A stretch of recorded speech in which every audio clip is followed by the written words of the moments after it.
Hello everyone and welcome back to round 4 coverage here of Gym Challenge 30 for your mid-season showdown here at Psycho Server Place in Pico Rivera, California. My name is Francisco Coronel. Now joining me is Young Kim for round number 4, and we are set to go underway with this round, man. Hi guys, my name is Maridon. I'm kidding. I'm Young. Nice to see you guys. Hopefully I can give you guys a good cast. Let's do it. Yeah, we're gonna see. I think we only have one team sheet.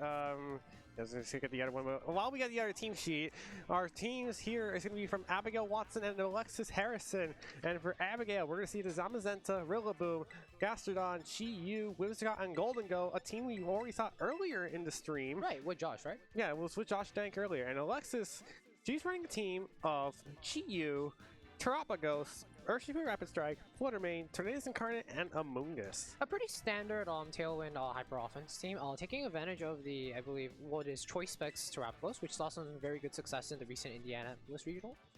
Yeah. What do you think of this matchup so far?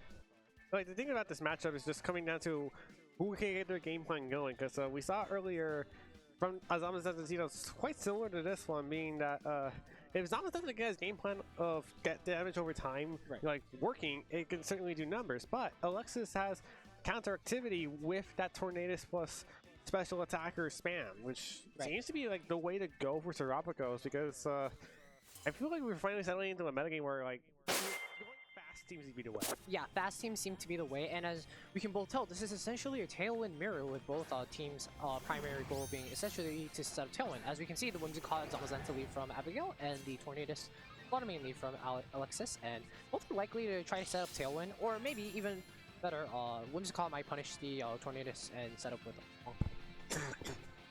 and notably, because there's a lot of spread moves on Alexis' team, it's a big concern whether the Zamazenta would have Wide Guard or not. But notably, this is a body press iron defense set, meaning that Alexis is essentially kind of free to just launch off spread moves as much as he would like to. So this is this does look like a good lead for Alexis, but also Abigail has a lot to say. Yeah, we're gonna see now the Fluttermane for Alexis go for to protect their turn 1 though. But we scout out that heavy slam that's incoming here. From the Zamazenta here, Abigail's Whimsicott will go for the tailwind here. Does Alexis' Tornadus match it? No, it does not. It elects to attack here. Yeah. Heavy slam goes into the protect of that Fluttermane, so it will be doing no damage on that scenario. And Weakwind Storm hitting both. It's going to connect on both Pokemon here, and we're going to be seeing a whole lot of damage done to that Whimsicott, bringing it down to the Focus Sash. Zamazenta shrugging it off. Right, and it goes to show how bulky Zamazenta is, and it doesn't stop there. It just does a lot of damage. It can set up, and it can put a lot of pressure like this.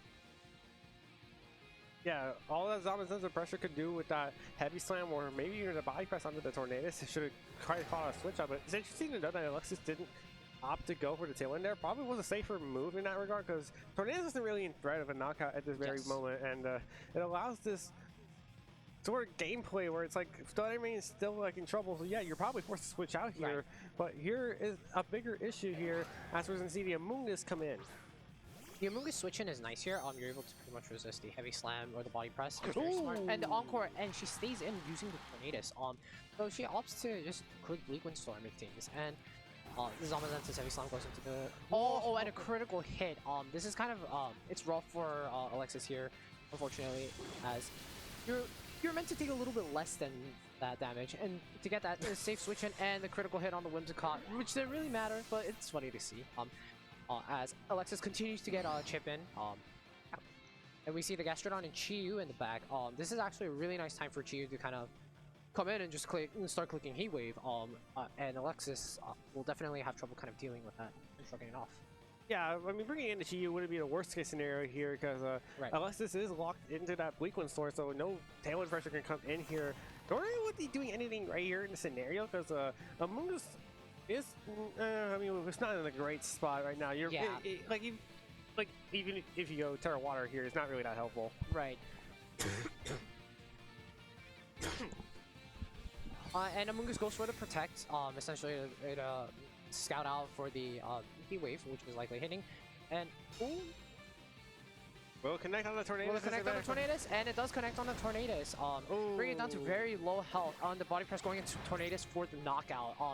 Abigail correctly reading that Amoonguss was forced to protect here, and being locked into Weakwind Storm is essentially free to kind of pin the Tornadus into knockout. Yeah, now that means Tornadus is gone, and Alexis can no longer match Tailwinds should she want to, and that's one Pokemon down. There's a Flutter Mane in the back that doesn't want to be appreciated of the Zamazenta being here in the field. It's going to come back in here. And the Flutter Mane comes back in, and notably remember, this Flutter Mane was booster energy, but it doesn't have it anymore now that it's switched out.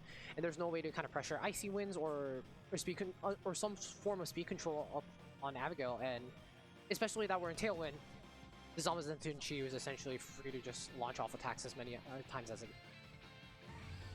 And so it just leads to show you that this Zamazenta team is like really well built into this meta game right now, where it's like you can control as many situations as you want to at a given time. It's just like if you control one, you can pretty much control all these aspects of situations here. As we're going to see the Among Us go for the Rage Powder here to hopefully redirect anything that Zamazenta would like to do here. Heat Wave is going to be able to miss something. And the Heat Wave misses the Flutter Mane. Now, that doesn't actually matter right now, as we just saw Abigail walk into the Heavy Slam, and hopefully it'll and likely it will be enough to knock out the Flutter Mane right now. Yeah, let's see what their Zamazenta is able to do here. And the Oko on the Flutter Mane. Yeah, it's an easy one-hit knockout there against this Flutter Mane from Abigail Zamazenta. They seem to be able to be on top of the game right now, and it's just going to come down to whether or not we are able to see what Alexis is doing in the scenario here, as we're going to see Terapagos be the last Pokemon, but it's really going to be staring down a 1v4. Yeah, and I'm sorry, Terra Shell is only a one-time ability. It only activates once at full health, and unfortunately these two Pokemon are faster, and there's not much damage that this Terapagos can do to tank. Now, there is the opportunity for Terapagos to Terrasilize, but you're only getting a little bit of health, extra health from that, and you do lose out on the Terra Shell ability, which was meant to actually help you defend against those attacks. Yeah, it just leaves you wide open to that body press, which right. Which wouldn't exactly be helpful in the situation, as we see the Heat Wave connect on the Terapagos. Does over half damage! Wow, it does. And a burn. I mean, a single target anyway, so it's going to be a whole lot of damage. Gets the burn here, but and the body press is enough to knock out the Terapagos, unfortunately. Yeah, we're going to see the Terapagos get KO'd here. That's going to be doing it for game number 1. Abigail quickly winning that game pretty convincingly, and I had to go back to the turn 1 where Alexis decided not to go for the tail and left herself susceptible to the Encore. Right, and I think the pressure of Heavy Slam was just enough to threaten it, and let's not forget that, remember, most Whimsicott is naturally faster than Tornadus, and being able to kind of put having that pressure of Encore on the Tornadus at all times, it can be very risky, because you're essentially forcing a switch out, or you're pretty much forcing them to be a sitting duck. I think Alexis does have to reconsider what game plan she has to go for, or what turn 1 play she has to be bold in making, and especially because Abigail won so quickly, right? Like, it was in 4 to 5 it wasn't within 4 to 5 turns. Like, it was just triggered, right? It was just it was a very hyper offensive display from Abigail, and I think Alexis definitely has to answer to those pressures that Abigail set in turn 1. Game 1. And so it's like we're going back to the whole Tornadus not going for the tailwind thing. It wasn't a bad move. It was just like in front of that Whimsicott, it was just not exactly the best of scenarios right there, because the problem just becomes, well, if you go for that Weakwind Storm and you don't get like enough damage potential, or maybe even a speed drop in a couple of scenarios, so it's like if you don't get the speed drop there, you don't get a tailwind up. Right, and that's so it's very tricky to navigate around in a Whimsicott Tornadus matchup because of that precise issue with just, oh, are they going to Encore me, or are they going to just Tailwind and set up Tailwind before me, and I can't answer to that. And Abigail took great advantage of the pressure that Whimsicott put on essentially the entirety of the team. So, yeah. Again, one way to go about it is different leads. Perhaps we'll see it differently from Alexis, or we'll see a different same lead but a different turn 1 play. Yeah, probably will be the scenario here, as towards like potentially going for the fact that Abigail is able to be in the hyper aggressive mode, where it's basically you pressure Alexis's hand, and it's just like her hand was just not in the full display, and Abigail, they were able to at least put up the pressure that they needed to do to get her into a very dire spot. We're going to see a switch up though from Alexis. And a Tornadus Urshifu. Yeah, we're going to see Tornadus Urshifu here come out from Alexis, as we're going to see Chi-Yu Zamazenta as the switch up from Abigail. Dauntless Shield going to activate, giving it a defense boost. We're going to see a Beat to Ruin come into play as well. Alexis does pressure both of these Pokemon. Maybe not the Zamazenta as much, but at least it's threatening the Chi-Yu. But I think there's a high likelihood it switches out. Right. And notably, we see that Abigail has brought Gastrodon, which has the ability Storm Drain, being able to redirect any water type movements as a special attack by absorbing them. Now, we do see that Alexis can easily set up Tailwind with no problem, and we see that the Urshifu also Choice Scarf variant with. So, and as we see, we just saw Abigail Terra with Terra Ghost, pushing out the Zamazenta into Gastrodon to safely take the Surging Strikes. If Abigail.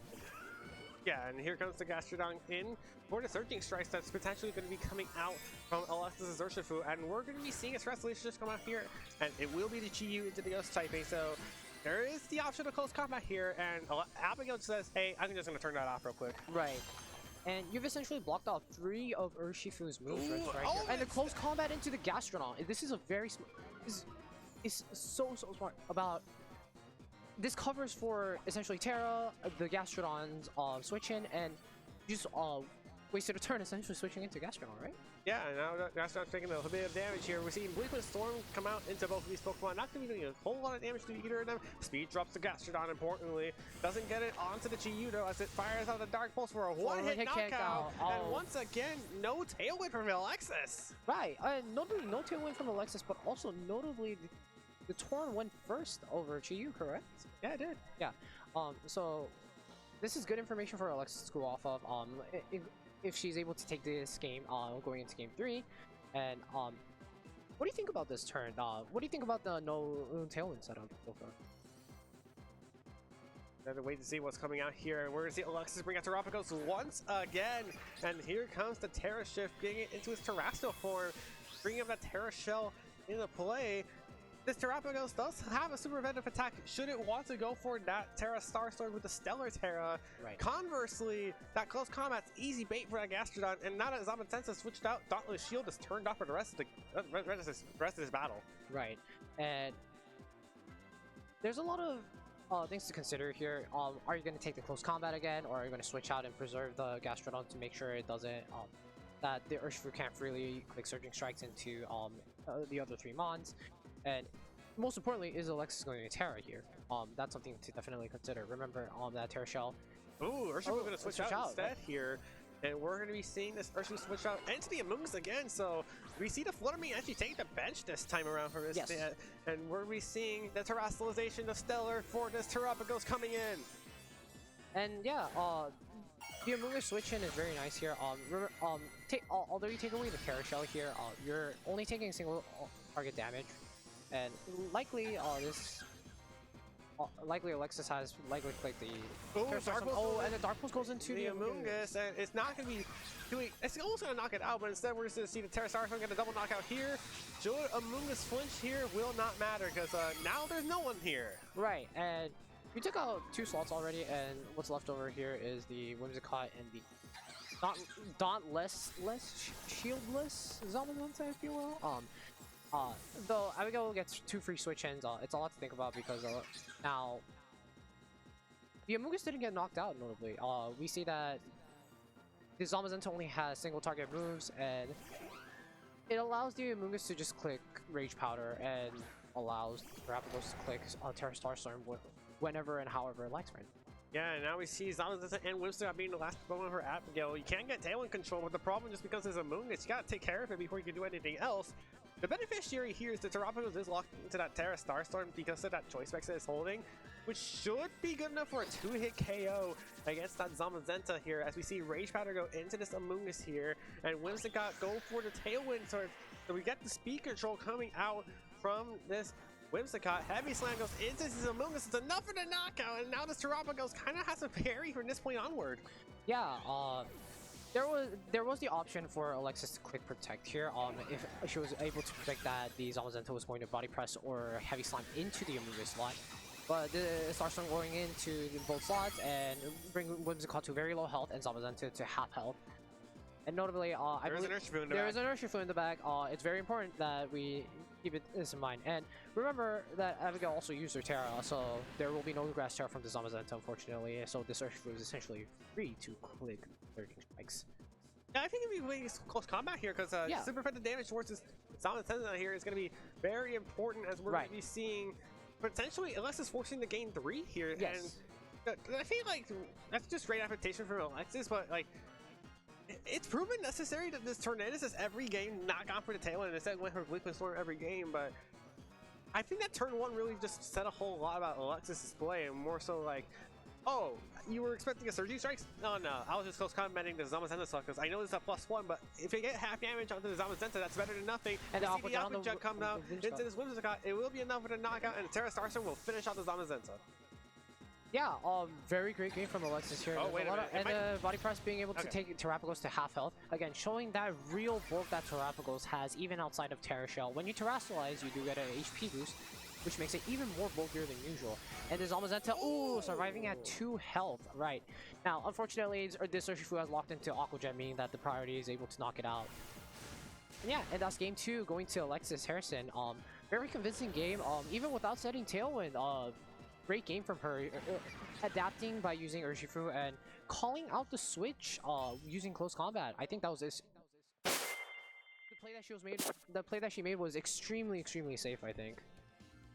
Yeah, because again, getting any damage on the Zamazenza would have been like very beneficial towards her game plan to take care of Abigail's Zamazenza. You know, they were sort of relying on it game number 1, but I didn't really see a reason for that as the Whimsicott was really the Pokemon I was putting in the work in that game, and Whimsicott in the back didn't prove useful in the end.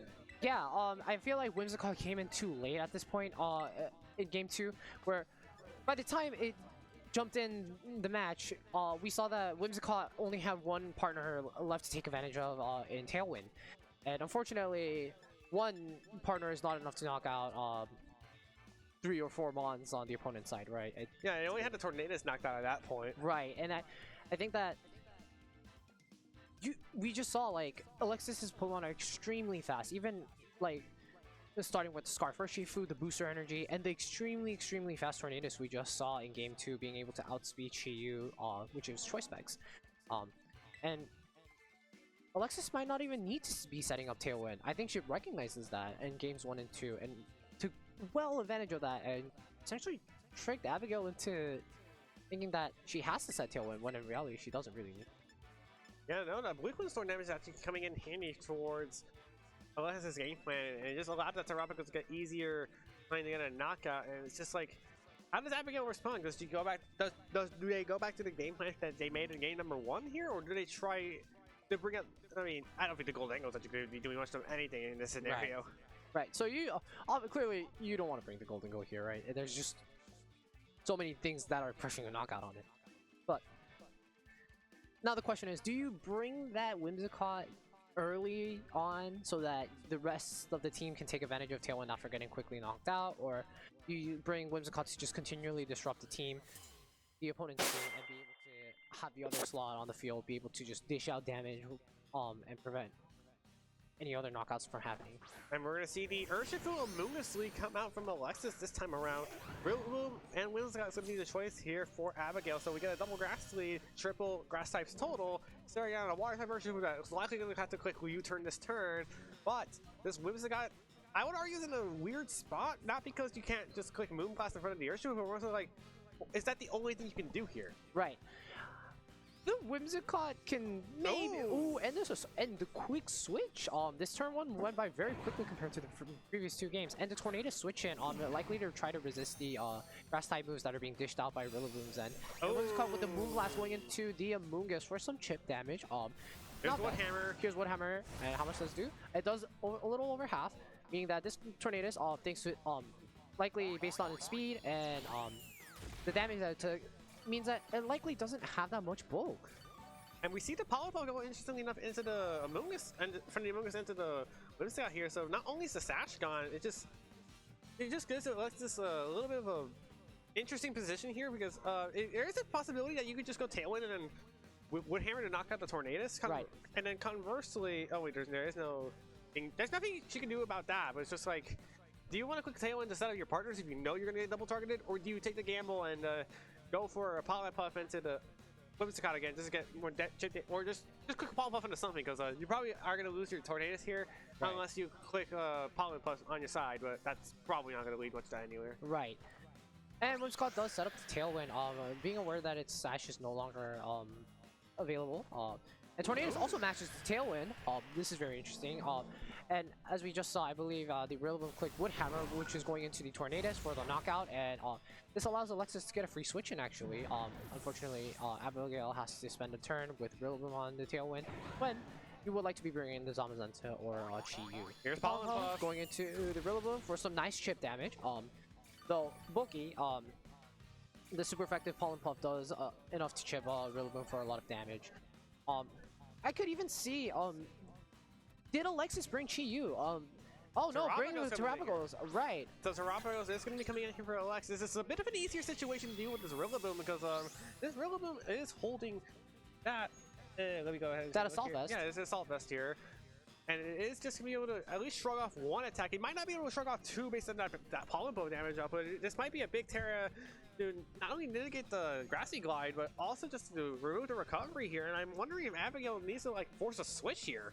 Right. I feel like you're inclined to switch out on being able to. Oh no! And the Moonblast. Oh, and she stays as Terrestrial form. Yeah, and Terrestrial form. And Terrapagos takes a little bit of damage. And Terra Starstorm going into the Rillaboom. Will do enough damage. It will do enough damage to take the knockout. Single target damage is all it needs. Down goes the Rillaboom and nothing in another attack off. Here comes a Pollen Puff to counter into this Whimsicott. It's not going to be enough for the knockout unless it gets a critical hit. Well, I mean, even with the critical hit, it wouldn't have gotten there. But it's decent damage. And that just gives Terrapagos a little bit more ease of room. But Terra Shell's basically gone unless you could stall this out for enough time. Right, and the Chi-Yu comes in, and as we just saw, that Chi-Yu was kind of slow actually. So maybe, perhaps, there is a chance for Alexis' Terrapagos to actually be able to outspeed this Chi-Yu under Tailwind. And the Encore going into the Amoongus to fix it into using a Pollen Puff. And she's choosing to Heat Wave against the now Terra Shellless Terrapagos. And we can expect to see a lot of damage from this Chi-Yu. Now, as we just saw, Terra Starstorm did a lot of damage. Even without terrestrializing into the Stellar Terra type, the Terrapagos has a single target 120 base attack move in Terra Starstorm. And now is Alexis' chance to think about whether she wants to terrestrialize here or not, if she wants to be able to dish out spread damage or be able to knock out one Pokemon at a time. Yeah, we're going to find out what's going to be happening this turn as it is a tough decision for both of these players here. Alexis is going to have to swap out the Terrapagos from here, and in comes the Urshifu once again a hit from turn one.